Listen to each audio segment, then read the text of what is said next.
if you are a widow, getting ready to apply for widow benefits, and you're like, well, I could also get my own benefits because I also work. What do I do? And is there any type of strategy involved? Yes, there is. There is a strategy for widows. There's not a lot of Social Security strategies anymore. Most of those things that you could enhance your benefit, those are considered loopholes that have been plugged. This one is still available to you. So if you have your own work history, you worked at least 10 years, you could draw your own Social Security. But now your spouse has passed away, or qualifying ex-spouse, and you could draw as a widow. Widow benefits begin as early as age 60. If you're a disabled widow, they begin as early as age 50. So let's just use age 60 widow benefits. I could draw a lesser amount. I could opt to take less money so I could get more money in the long run because I'm betting I'm going to live a long time. So that is the crux of the strategy I'm going to explain to you. So 70, everybody talks about 70. All the financial planners, they're in love with telling people do not take any benefit until your full retirement age. Now, if you're drawing on your own work history, your full retirement age is around 66 to 67 based on the year you were born. But if everybody would just wait till 70, the government gives you more money. They give you a little enticement.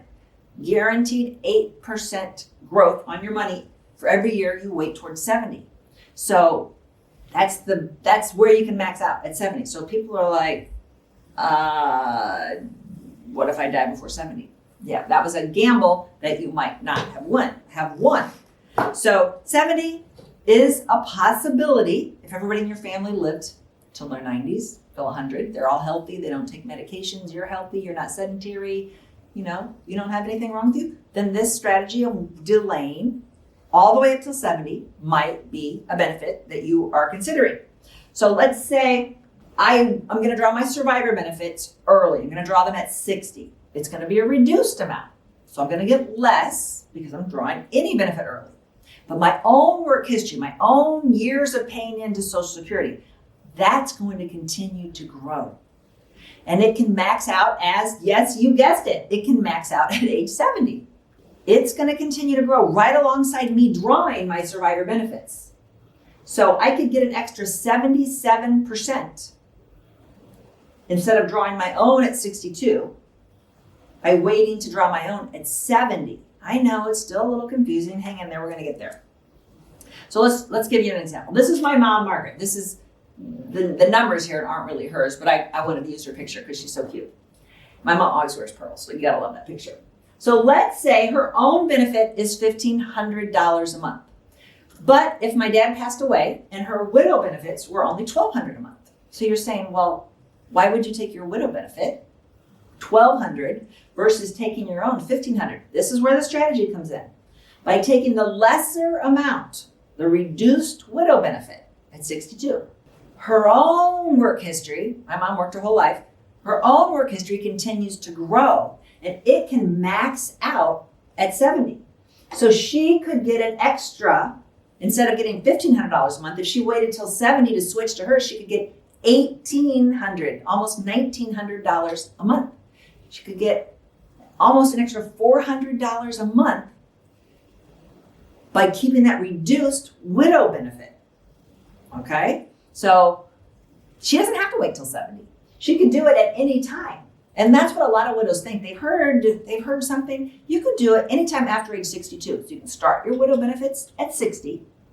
And your plan is to wait till 70 to max them out. But then you get to 65 and you've run into some health problems. And you're like, ugh.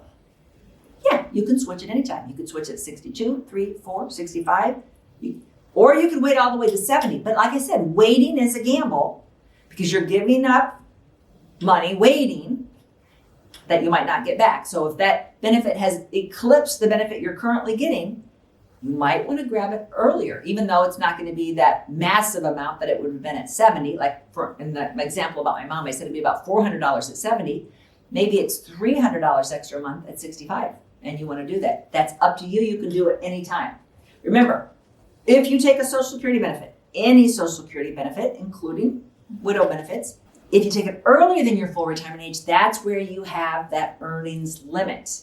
And that limit goes up every year. But when you exceed that limit, then your Social Security is reduced. So a lot of widows say, yeah, I tried to file widow benefits. They said I made too much money.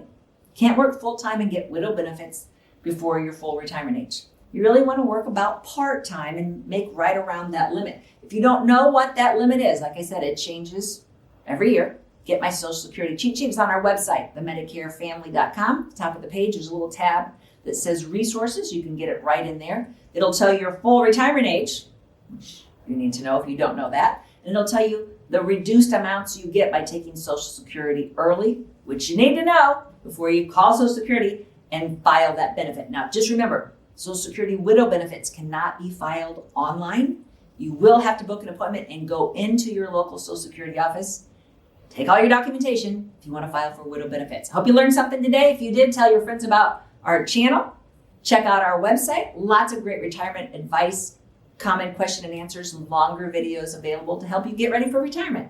If you like this video, you might really like this video. Check it out. And we'd appreciate if you subscribe to our channel so you never miss a great video. We put out one every week. Check in the description below this video for a link to our cheat sheet on Social Security and Medicare. And you can also give us a comment if you have a specific question. Always feel free to call us or email us at the Medicare Family.